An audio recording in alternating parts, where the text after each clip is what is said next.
স্বামীর স্মৃতি হিসেবে আছে শুধু স্বাস্থ্য বিভাগ থেকে পাওয়া নিহত তপন মণ্ডলের মরণোত্তম অ্যাওয়ার্ড, যা দেখে বছরের পর বছর অঝরে চোখের পানি ফেলছেন স্বাস্থ্য সহকারী তপনের স্ত্রী মুক্তা বৈরাগী। ঊর্ধ্বতন কর্তৃপক্ষের নির্দেশে ঢাকায় ডেঙ্গু প্রতিরোধ কার্যক্রমে অংশগ্রহণ করতে গিয়ে নিজেই আক্রান্ত হন ডেঙ্গুতে। 2019 সালের 15 আগস্ট বাংলাদেশ মেডিকেলে চিকিৎসাধীন অবস্থায় মৃত্যু হয় 40 বছর বয়সী তপনের। পরিবারে বৃদ্ধ মা, এক ছেলে এক মেয়ে ও স্ত্রী রেখে যান তপন। একমাত্র উপার্জনক্ষম ব্যক্তি না থাকায় সংসার চলছে ধুকে ধুকে। 100 বছর বয়সী বৃদ্ধা মা রাইদাসী মণ্ডলও মৃত্যুশয্যা। ছোট ছেলের এমন অকাল মৃত্যু আজও মেনে নিতে পারছেন না তিনি। তপনের মৃত্যুর খবরে পুরো স্বাস্থ্য বিভাগে নেমে আসে শোকের ছায়া।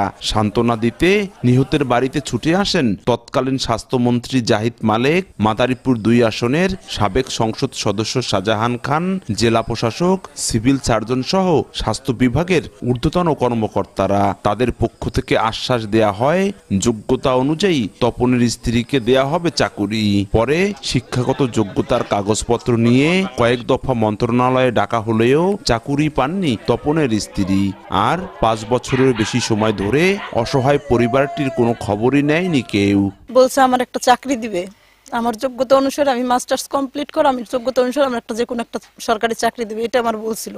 তারপর তো আমার মিথ্যা আশ্বাস দিয়ে এত বছর পর্যন্ত কোনো কিছুই হয়নি। আমার বাবা মাঝে মাঝে আমার অনেক কষ্ট লাগে। এই 6 বছর সরকার থেকে আমাদের কোনো আর্থিকভাবে কোনো সাহায্য করেনি। আমার বাবা যদি থাকতো তাহলে আমি ভালোভাবে পড়াশোনা করতে পারতাম, ভালোভাবে খেতে পারতাম, ভালোভাবে থাকতে পারতাম, চলাফেরা করতে পারতাম।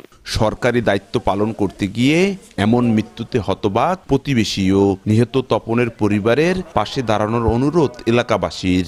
আর স্ত্রীকে যদি একটা চাকরি বাকরি দিত তাহলে ওরা কোন রকম বাঁচতে পারতো আর কি। দুটো নাতি, এদের নিয়ে খুব কষ্টে সংসার চলতেছে।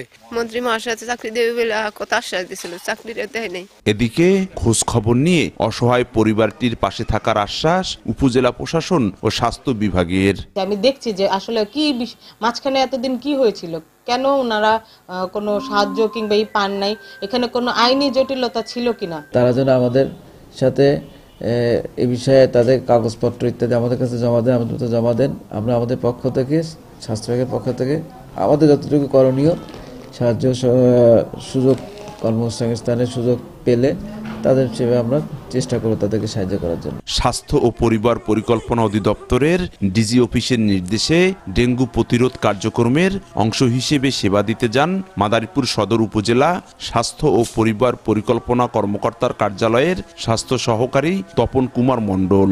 ঢাকা দক্ষিণ সিটি কর্পোরেশনে ডেঙ্গু প্রতিরোধ কার্যক্রম কমিটির টিমের সদস্য ছিলেন মাদারীপুর সদর উপজেলার এওস গ্রামের যদুনাথ মণ্ডলের ছেলে তপন। নিহত তপনের 12 বছরের ছেলে চন্দন 6ষ্ঠ শ্রেণীতে ও 6 বছরের মেয়ে গীতাঞ্জলি 2য় শ্রেণীতে পড়ালেখা করে। সঞ্জয় কর্মকার, অভিজিৎ, সময় সংবাদ, মাদারীপুর।